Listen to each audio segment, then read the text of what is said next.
But he said, I spend every day in my prayer time praying that God will leave me here on this earth long enough to influence my children and my grandchildren and my great grandchildren for his glory. Hey everyone, this is Yvette Hampton. Welcome back to the Schoolhouse Rocked podcast. I am back with my friend Suzanne Nunn, and we're talking about helping our kids to discover who God made them to be and their God-given gifts and talents and abilities. And it's so much fun. I love talking about these things because this is life. This is why we do what we do, right? This is why we homeschool. We don't homeschool for the academics. That's part of it. But we really homeschool. If you're a Christian homeschool parent, your goal should always be pointing them to Christ and helping them to discover who God made them to be and why they are here. So we're talking about that this week. It's been a great conversation so far. Before we jump back in, I want to say thank you to our sponsor, CTC Math. If you guys are looking for a great online math program, go to ctcmath.com. Try them out for free. They are a great program. Suzanne, have you tried CTC Math before? I have not. Not yet. But I've heard great things. Not yet. Suzanne has heard great things. And Suzanne knows a lot about homeschooling. So if Suzanne's heard great things, it's got to be great. ctcmath.com. Suzanne, thank you so much for just being with me this week. I'm loving this conversation. I want to ask you, so you mentioned that you have 5 kids. You've got 3 grown kids. You've got 7 grandkids. You've got still 2 at home. How has your, because you have a pretty wide range in age, how has your approach to parenting and homeschooling changed from your oldest kids to your youngest kids? Oh, well, it's changed a lot. And my oldest kids will tell you I'm a better parent now than I was to begin. I've learned a little bit along the way. Sure. So, and those poor older ones, huh? They're always the guinea pigs. Yes, they are the guinea pigs. But yeah, no, so of course I started out not homeschooling at all. Like I said, I taught in public and private education.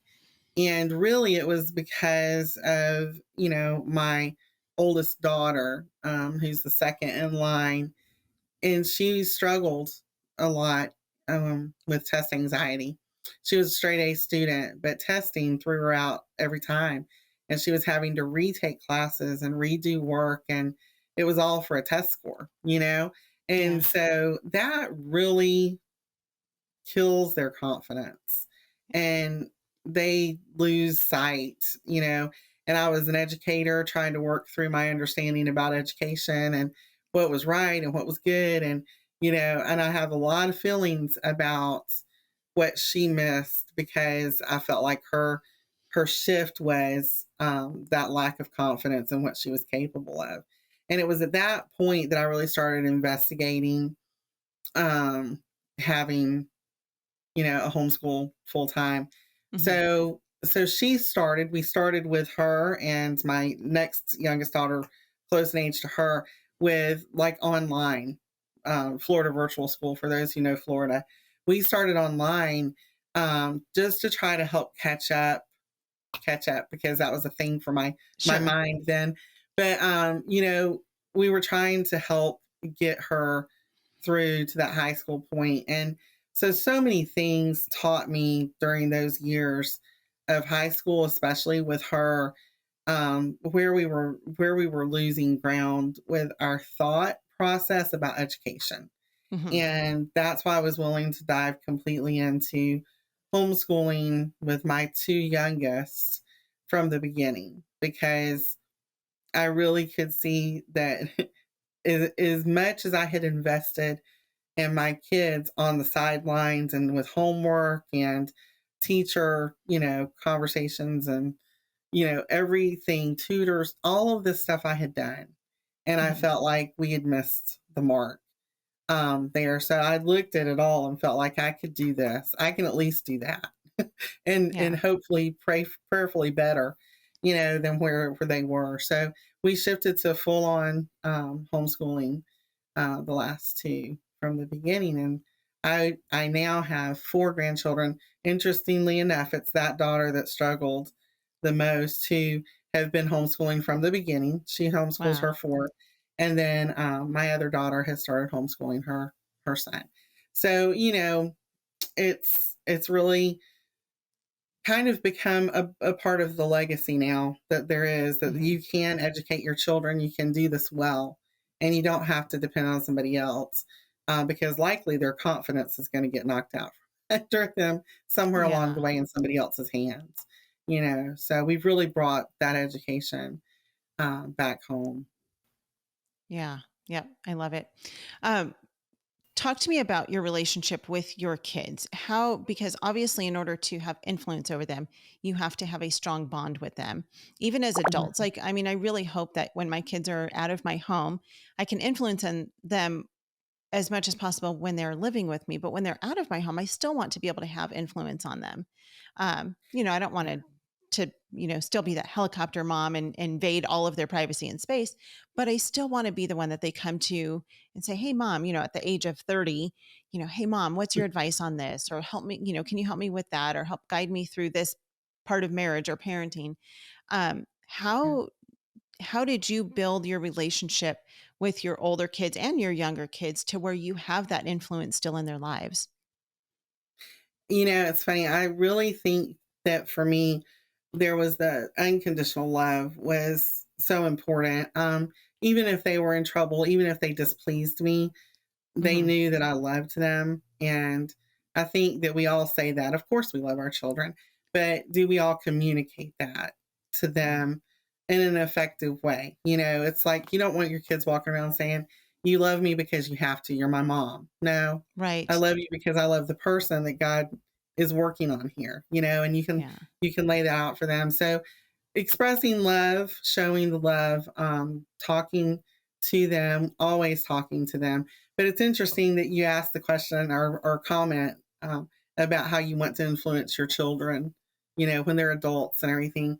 And when my older kids were probably middle and high school age, I was sitting in a church service. And there was a man that was he was filling in that Sunday. He was a pastor that came to fill in. And he was preaching about something that, I don't know, sometimes you hear things and you're like, it's just kind of all a haze. It didn't make sense. I wasn't really engaged, but all of a sudden he stopped.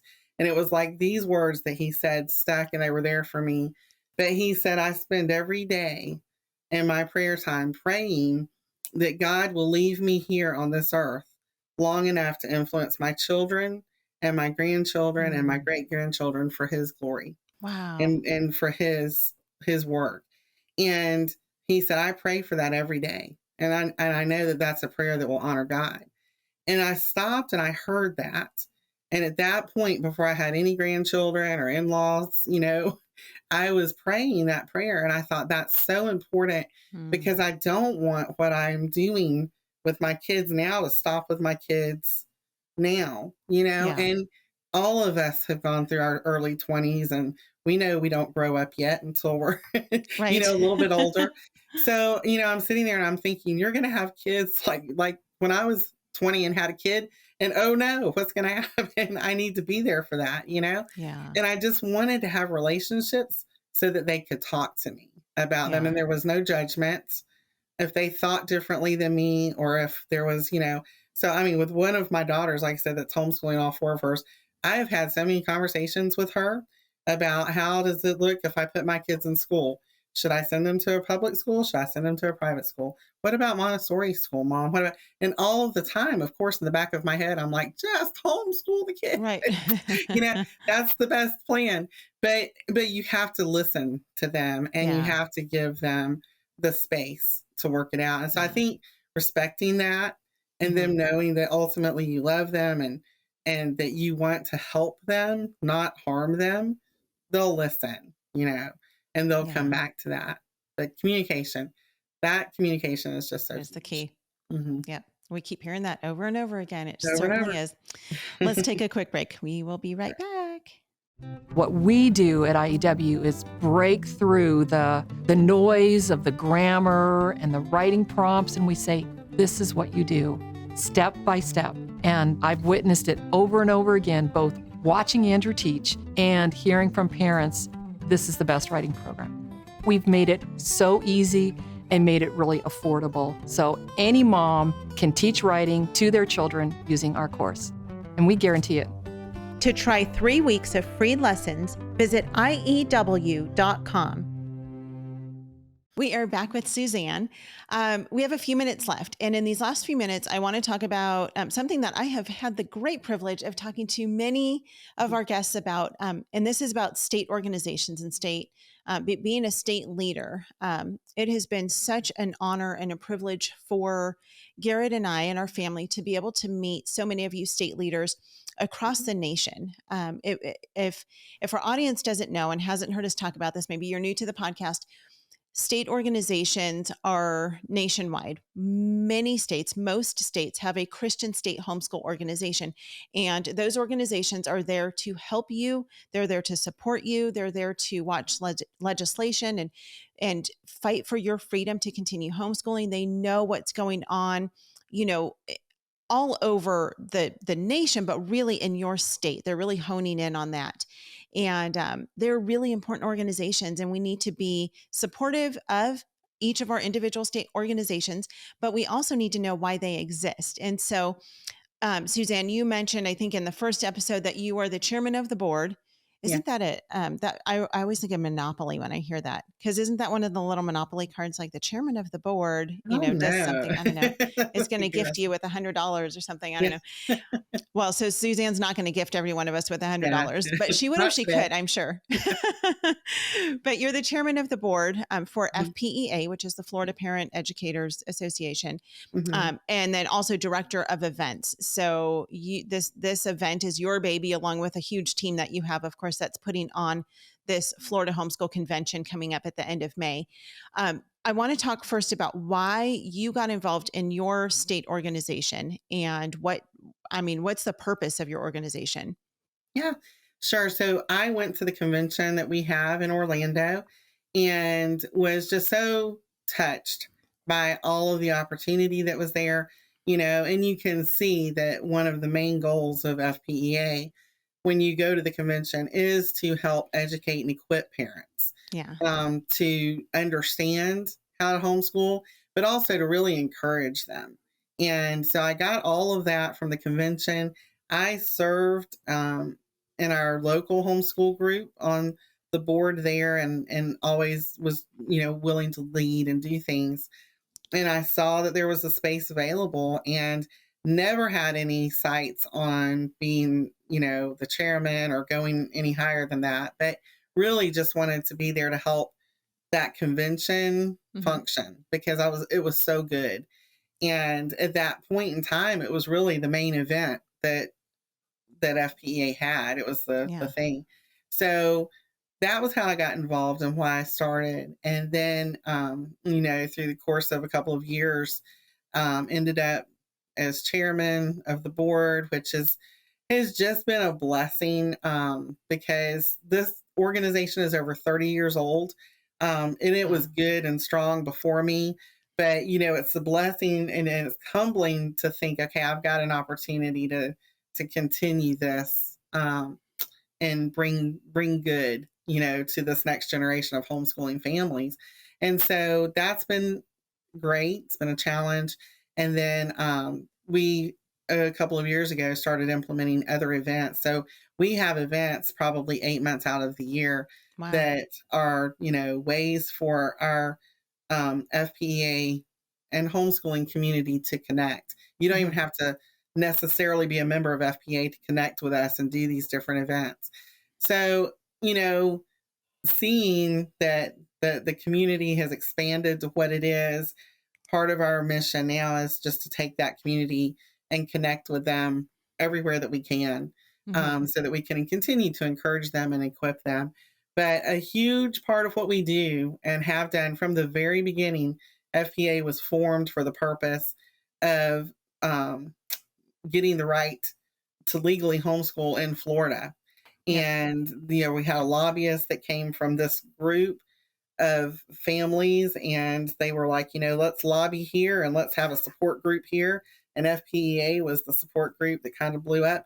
And, the lobbyist is still the lobbyist working with us today to protect homeschooling freedoms in Florida. So when you join a state organization, that's what you're joining for. I mean, none of it matters if we don't have the right to homeschool legally in our state. So, Right. that's huge. And we've recognized that and spent, hundreds of thousands of dollars for that purpose over the years.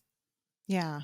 Yeah. It's an incredible ministry that you have and that so many others have in states all across the nation. And there are some states that don't have homeschool organizations, but they'll Mhm. kind of piggyback onto another state, neighboring Right, state, who right. can help them as well and bring that encouragement. But it is so important, you guys, to be involved in your state organization, whether you're a member, whether you are, just a prayer warrior for them. Pray for these people who are really on the front lines of this battle, because there are people, if you haven't seen the movie, Schoolhouse Rocked, you've got to watch the movie, because we talk about the history of homeschooling and how it took years of a fight in many states to win the freedom to homeschool. And most parents, the majority of parents who homeschool today, have no idea that until, what was it, 1993, I think, Mm, or I think it was 93, that it was even legal in all 50 states to right. homeschool. Hmm. Before that, it wasn't. I mean, Zan Tyler talks about how she was threatened with jail time Yeah. for wanting to homeschool her kids. And I mean, it's just incredible what these homeschool pioneers went through, and that we get to enjoy the benefits of the fight that they fought for us Mhm. to be able to homeschool our kids today. And it's a big deal. It's a really big deal. I mean, let that just set in for a minute. Imagine if we didn't have the freedom to homeschool our kids. Imagine, there's lots of countries, Germany, is one. In Mhm. Germany, they can't homeschool their kids. They have no Right, option but to put their kids in a public or private school. Um, right. but we have the freedom to do this, and praise God for that, because we still are land of the free in some ways because Mhm. of many of the brave. Yeah. And so we are so incredibly grateful, Suzanne, for the work that you and your team put into um, Mm. the work that you Yeah. do. It's an Yeah. honor to be able to be a part of it. And I think people have realized over the last couple of years that, the freedoms that we take for granted, Yeah. we might have to pay more attention to. And Yep. it's very important for us to pass the torch to our Yes. children. They Yeah. need to know why it's important to continue to fight for that freedom and to continue to support a state organization. And, we homeschool in so many different ways, and Hmm. there's so many different communities that we can connect with.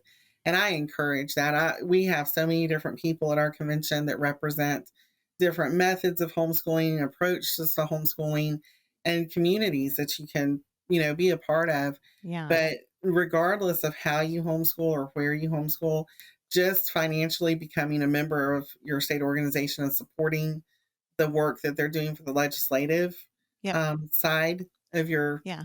state, that's huge and that's so needed. And that's, I always encourage people to join Yeah. for those Yes. reasons.